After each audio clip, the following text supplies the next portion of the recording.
Pump up the volume on your parenting with Parent Pump Radio. Tune into something different that makes a difference. At Parent Pump Radio, instead of a ripple, we choose to create a splash. Get energized, get inspired, and get informed with how to parent in the new millennium. With your host and parent coach super guide, Jacqueline T.D. Wynn. Welcome to Parent Pump Radio. Our show is available on iTunes, Google Play, and Stitcher, and syndicated on missionsradio.org and oneideaaway.com. Go to parentpumpradio.com to leave your questions, comments, and suggestions for future shows, and be sure to subscribe to our RSS feed so you'll be automatically notified of new shows. Our guest today has been here before. He is a successful businessman, investor, and attorney. He specializes in tax, business, real estate, and estate planning. In his early days, he was a K-9 officer and a deputy sheriff of LA County. He has a genuine love and passion for creating a long-term relationship with his clients to educate them and really help them create a multi-generational wealth for family and financial freedom. So ladies and gentlemen, I'd like to introduce you to Maurice Kempner. Hi, Maurice. Hi, Jackie. How you doing? I'm doing awesome. You can find Maurice at truelegacywealth.com and also minutemantax.com, and those two websites are in the show notes. Let's talk about IRAs, individual retirement account. I know they've been around since the 70s, and why people invest in that for their retirement versus real estate investing. Take it away, Maurice. If you're going to compare IRAs or these traditional retirement programs with real estate, it's quite a comparison to see. What our program is, the True Legacy Wealth Program, it's designed to create multi-generational wealth in a family, and a family is whatever, it's just the people you love and that you're closest to. It's a lot of things to a lot of different people. That's what we mean by family. So in the traditional plan, you make these contributions into your plan every year. You can't get any money out until you reach a certain age, a retirement age, and then you get the money out. Now, because of inflation, the amount of money that you take out has to increase every year. So, for example, whatever money you had about 20 years ago is worth about 60% less now, approximately, due to inflation. So let's take a look at that. As you put the money into those retirement accounts, it's losing value over time.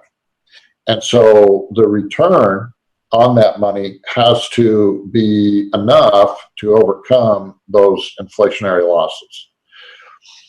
Then when you get up there and it's time to retire, when I look at my clients' retirement funds that they've been contributing to, and we go in and we make calculations, a very high percentage of the time, once we adjust for inflation, their accounts are very similar to the amount of money they put in. So the increase in value has done very little more than just cover the cost of inflation. Now, one of the reasons for that is because there's a lot of fees with these accounts.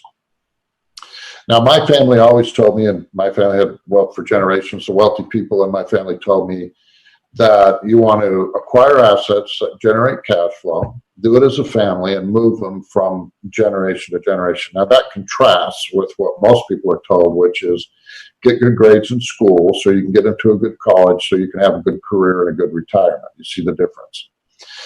Now, when you go down and you sign up for a 401k, it's a type of partnership. Anytime you're in business with anybody, it's a type of partnership. Even if it's opening a checking account, you're in a partnership with the bank, right? So when you go open a 401k, you're the partner that puts all the money in. The other partner, Merrill Lynch or the bank, whoever it is, they put no money in. Therefore, since you put all the money in, you have all the risk, right? There's not a lot of lobbyists lobbying for people who contribute money to 401ks, but you can bet Wall Street has a lot of lobbyists working for them. And then what they do is they generate fees on your account, so they get an asset that generates regular cash flow on a regular basis, right? That's what wealthy people tell their kids to do. That's what my family told me to do.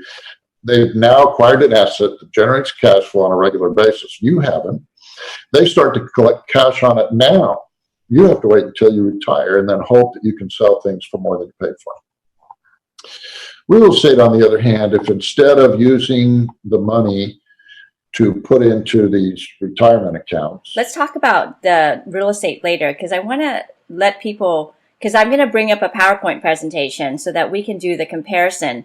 But I want to address that most people think that 401k or an IRA, that they have to put money into the stock market. And that's not true. Well, you can put money into what they call a self-directed IRA. Now, that's outside of your company. Typically, most employers, they won't have self-directed IRAs. They have IRAs or 401ks, so they call self-directed, but that just means you have the right to go in there and pick what stocks and mutual funds you want to invest in. But for the purposes we're talking about, there are self-directed IRAs that you have to set up and manage by yourself, so you can buy and sell real estate within those funds.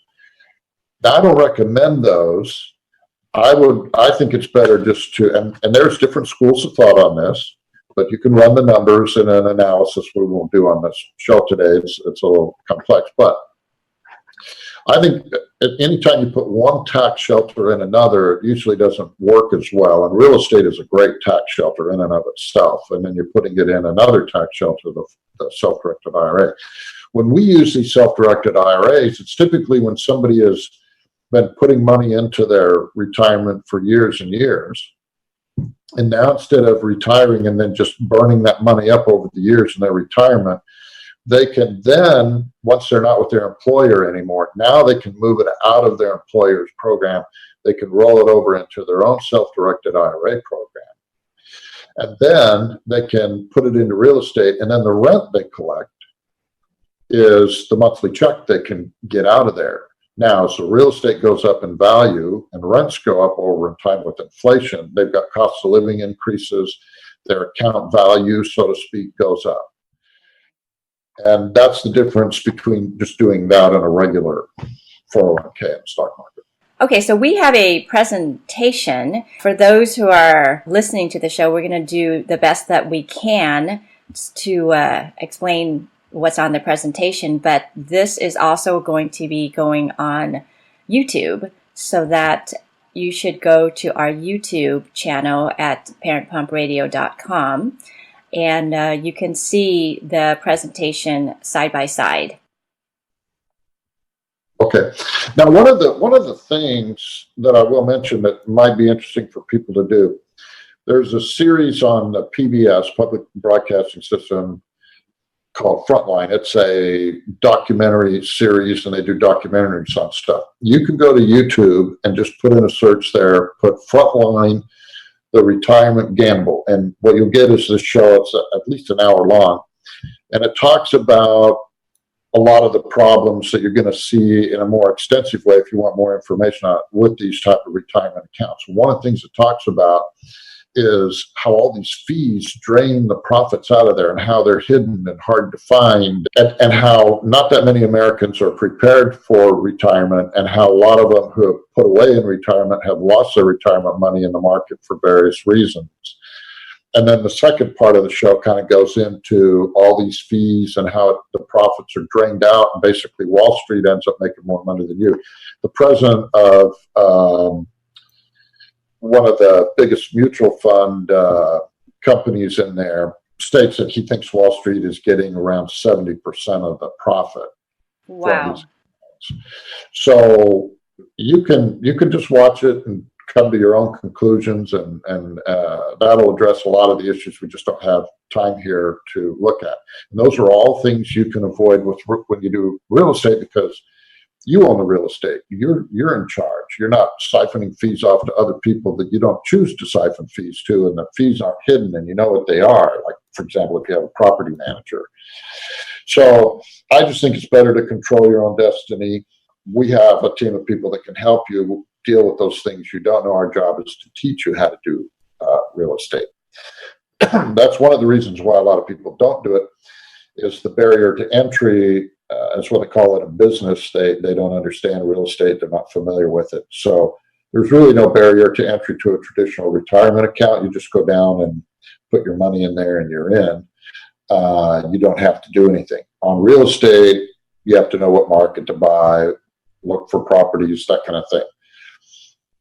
Another good example of this is if you wanted to start a pharmaceutical company. Well, you need millions and millions of dollars. Most people don't have that, but the profit margins are very high. So there's a big barrier to entry. That's why there's not large numbers of people who just go out and do that. But the barriers to entry in real estate, even though they're higher than a retirement account, they're still attainable by a regular person with a little help and knowledge. And usually the higher the barrier to entry in business, as a general rule, the more profit potential there is. Yeah, look at the credit card companies. Credit card companies, oil 30%. Banks. Yeah, exactly. Let's go through this, and we'll try to explain this as best as possible for the people who are just listening to the show. Okay. So we're going to have two sides. Retirement account is going to be on the left side, income properties on the right side. So let's talk about what gains that you would get income-wise. So if you have a Roth IRA, 401k, IRA, what kind of income are you getting? Well, you're not going to get any income until you retire. When you buy positive cash flow properties, which are the ones we like to sell, from the beginning, you start to get cash flow now. You don't have to wait until you retire. Cash flow comes in as rental income. And so you don't have to sell your rental property to get paid. In most of these retirement accounts, you have to sell the asset to get the money. You have to sell the stock or the mutual fund. That's like going down and cutting down your orchard and selling it for firewood instead of harvesting the fruit or nuts or whatever off of it and then selling them every year for a regular, consistent income. Right. And it doesn't make more money, whereas with an income property, you can raise the rent, and it goes with the 4 rules of income that we talked about in earlier shows about it appreciating and matches inflation. Right. So if you have 2 to 3% increase in rent every year, or whatever the rate of inflation is, rent tends to go up with it there. Then you've got these automatic built-in pay increases. And as the tenants are paying the rent, you're getting the spread, the amount over the mortgage and other expenses. That's going to go up over time as rents go up, but your payment on the property will stay the same. And the amount that is paid to pay off the loan will increase over time as the loan gets paid off. More of the payment that the tenant is making for you increases your equity more and more over time, and then you have appreciation on the property. So you have all those things. So that's your account balance, is your equity.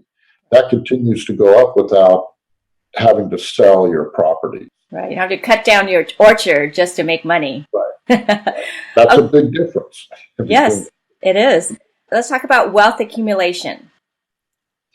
Right. So you have to take out more money every year for inflation. So, for example, if you retired 20 years ago, the money you had in your retirement account 20 years ago, that money you had there on that day is now worth approximately 60% less or so with 3% annual inflation. So if I retired 20 years ago with $1 million, that amount is now only worth about $400,000. In buying power after inflation, yes. Now, your house, on the other hand, will tend to go up with inflation. And in markets that are really stable and there's not a lot of appreciation, they still tend to go up with inflation. Just because you've got to build houses and so on, and it just costs what it costs, and those costs go up, and so properties are worth what they're worth, just going up with inflation. So you're still going to get a replacement of that loss due to inflation, and then rent is going to go up with inflation. So your income is going to go up every year. Wealth, your account balance is going to go up every year, or over time. Maybe some years it goes up, some years it goes down, but over time, over the last 20 years, if you look at just about any real estate market, I don't know of anywhere it's not the case, rents are much higher than they were 20 years ago, and the properties are worth more than they were 20 years ago. Whereas in your retirement account, that money you had in there is worth less. You're a tax man. Let's talk about taxes. What can we benefit? Well, if you do a regular and not a Roth type of 401k or retirement account, you can get a tax deduction now, but all that does is defer taxes. And a lot of people don't realize this, but you still pay Social Security and Medicare taxes on the money you put into your IRA or your 401k. It's only the income taxes that are deferred. And so then when you look at your retirement account, it's really not the amount of money that's in there, unless it's a Roth where you've paid your income taxes up front. So if somebody has a regular 401k, regular IRA, the money that's in there, part of that belongs to the government. It's taxes. If it says you got a $200,000 balance, that's not the case. It's a lot less than that. There are these required minimum distributions of non-Roth type accounts. Now, once you get to the age of 70 and a half, the government wants you to take out the money over a period of time that they think is going to equal your lifetime, because these programs are not designed to create multi-generational wealth like our program is. Our program is designed for that. These programs are designed to be consumed and used up in your retirement. And if by 70 and a half you're not taking enough out, or you're not taking any out, they make you take it out. The other thing is you have to trust the government. It's like signing a contract with a partner, because the government in these accounts is, besides the company that's holding the money for you, the government is also a partner, and they can change the contract anytime they want. They just go to Congress and pass a new law and they change it. And now these are the rules for 401ks and IRAs. And these rules have changed consistently over the years in various ways, and who knows what they're going to do. I think you have a safer situation with real estate where they can't come in and change your contracts that you have to purchase the property, or with tenants or things like that. Those things are pretty much set. There's tax sheltered gain in real estate. You're not required to make these required minimum distributions. Your wealth continues to go up. So if you retired 20 years ago with real estate, the real estate's worth more now than it was 20 years ago. The rent's higher than it was 20 years ago. You can do what they call tax-free exchanges on property. So if you put $25,000 down on a $100,000 property, and then the equity increases in that from the tenants paying it down and appreciation and other things, now you got $50,000 of equity. You could take that $50,000 and put $25,000 down on two new properties that are now worth more than that property.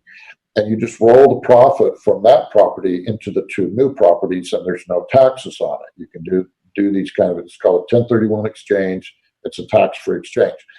And you build up all these profits over your lifetime. When you die, the government will step up the basis in those properties so that when your heirs inherit them, it's treated as though your heir went out and bought the property for what it was worth on the day you died. And they start to depreciate it all over again. They own it for what it's worth on that day, and nobody ever pays any income taxes on all those gains over the years. Now, that's a tax shelter. You can't do that in these 401ks. When you take the money out, you're going to pay taxes on it. When you die, your heirs are going to pay taxes on the money when they take it out. The only one that doesn't do that is a Roth. So in that respect, I think at least a Roth is a better of the two types. But the thing is, you can't get a deduction right now. Right. So real estate is kind of like a Roth in that sense. You don't get a deduction right now for the money you invest, but there's huge tax shelter down the road. Let's talk about equity, which you don't get in a retirement account. Oh, and let me add one other thing on that last slide real quick. When you put money into these retirement accounts, there's restrictions on how much you can put in, depending on your income and other things like that, and the type of program it is. But you can invest all the money you want to in real estate. So there's another difference. So what happens with these traditional accounts? They're not designed to create multi-generational wealth. And so what happens is you end up being in a race from the time you retire until you die as to whether you're going to run out of money first or you're going to die first. And nowadays, you're finding people living a lot longer than they used to. So, Right.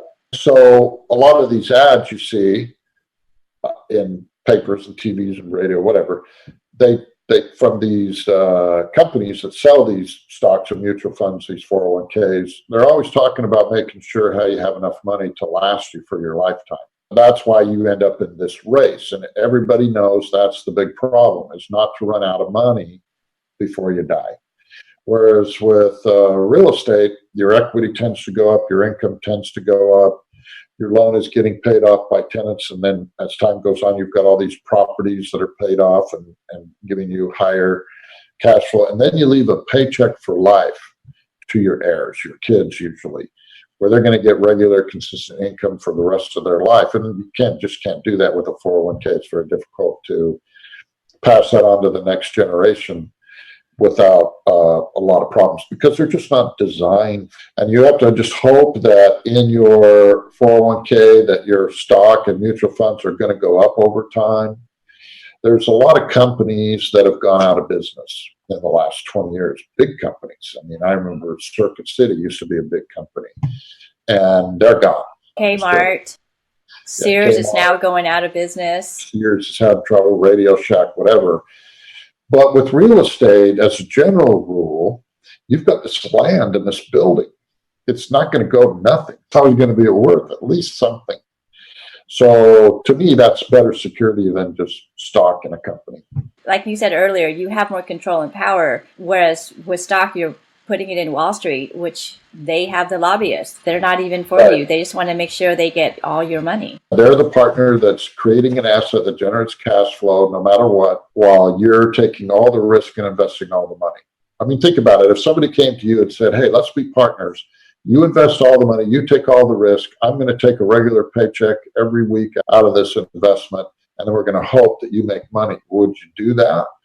It just doesn't seem rational to me, but people do it. And I guess it's better than putting your money in a pile and setting it on fire. I'm just saying there's other things like real estate that I think are better to do with your money than traditional retirement. It's like a very predatory relationship there. Yeah. And I hope that now people can really see the difference and maybe siphon some of that money that they're now using to put in their retirement account and maybe start something small, buying a smaller property. And that's with the program that you have. We're here in Los Angeles. Homes here are ridiculously priced. $100,000 is not going to get you much, but out of state, out of the main areas, can buy a single family home, invest in $100,000. So tell us about the Legacy program. What it costs to get in, for example, we're buying properties that are between $50,000 and $150,000, our clients, with usually 20-25% down. So if you buy a $100,000 property and you put $20,000 down, that's similar to what you might put into your 401k every year. So instead of putting the money into your 401k, you put the money into down payments on a piece of real estate every year. And then it positive cash flows, and you get this money every year, hopefully. There are challenges and expenses, and things go up and down in real estate just like they do in the stock market. And I'm not going to say you won't ever have challenges. You will, especially if you're going to be in real estate for the rest of your life. There's challenges. There's problems with tenants. There's repairs you're going to have. But most Americans have accumulated their bulk of their wealth from real estate, and most of the time it's their primary residence. But when you're buying primary residences or single family homes, for example, in this case, in our program, that's one of the things people do. Those go up just like your house.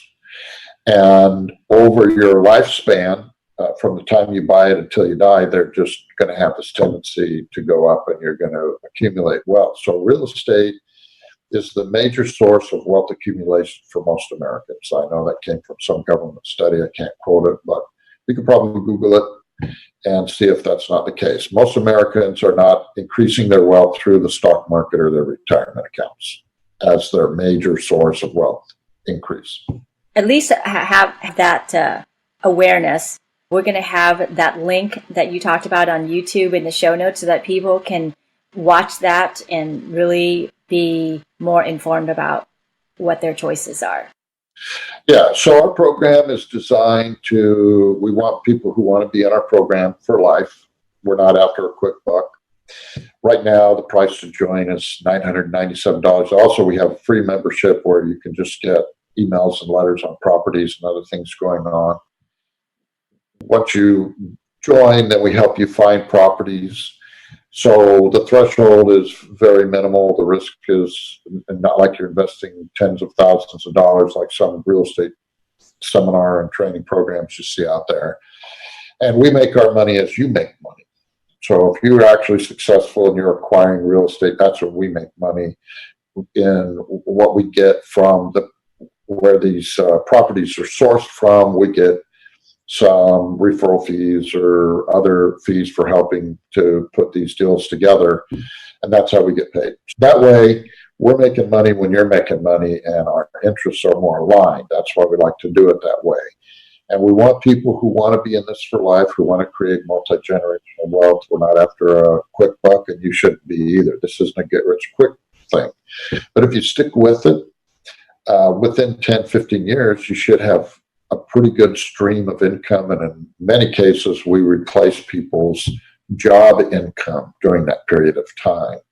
That, I think, is really good. And investing in an IRA is typically not going to do that for you. 401k, you're not going to be able to replace your income. And you have to wait until you retire to get the money out of there anyway. You're going to find a lot more information on truelegacywealth.com. I'm also a part of helping Maurice with this program, and we're also writing a book. Yes. We hope that you make an educational decision on your future, your retirement, as well as your generational wealth. Maurice, any last word before we sign off? Well, yeah, I would really say if you've got the time and inclination, go watch that video that I mentioned earlier, the Frontline, the Retirement Gamble. Just put in YouTube, you search Frontline, the Retirement Gamble. You'll see, I just think it's pretty much a scam. To me, that's the way I interpret it.